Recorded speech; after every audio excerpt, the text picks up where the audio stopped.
Let's go back to our Gridiron Player of the Week. Curtis Quillen is going to bring us the latest on a Parkview quarterback who set a record last Friday night. Curtis? Saw some good things. We got up by at least 30 points, I believe. And Ian Guerrero is the Parkview Pacers junior quarterback. Friday night, Guerrero and the Pacers were facing off against the two-time defending state champs at Live Oak as part of a mission. Our goal this year is to just go out and show them that we're the best team in Waco, and we're hoping we can accomplish that goal this year.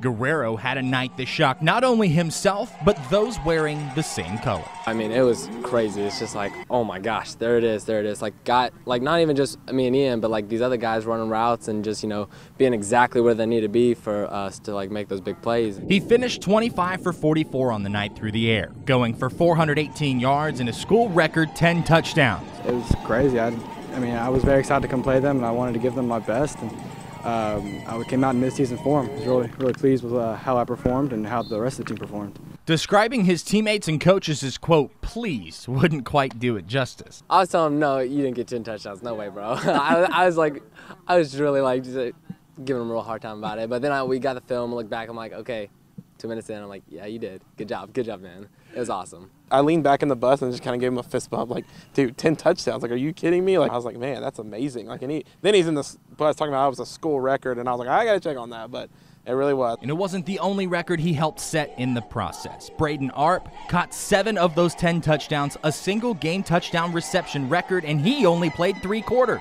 I mean, it was just exciting, just for things to click like that and for things to just keep going our way, I'm always wanting the ball. I'm like, come on, send it my way. I'm ready.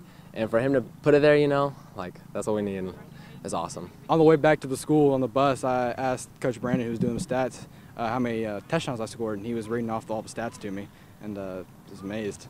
So was his coach. Oh my gosh, like they just were on a whole different level that night. He was making throws that I've been waiting to see him make for 3 years, and making reads I was waiting for him to make, and so I was really excited about the performance on Friday night. It was a performance, though, inspired by the loss of a teammate. Jeremiah Thomas, who came from Live Oak to Parkview alongside Guerrero as the pair entered high school, lost a battle with cancer as the season began. Now, Parkview is hoping to use their emotion from the loss of such a dear friend to guide them through 2018. It was a very emotional game.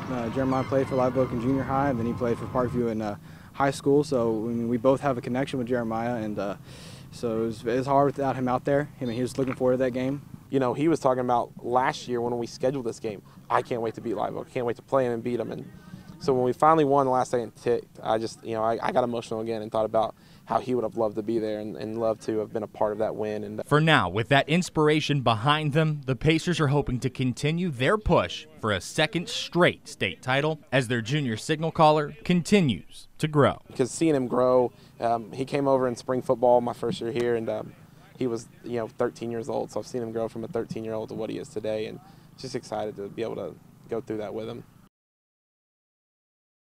All right, Curtis, what a great story there.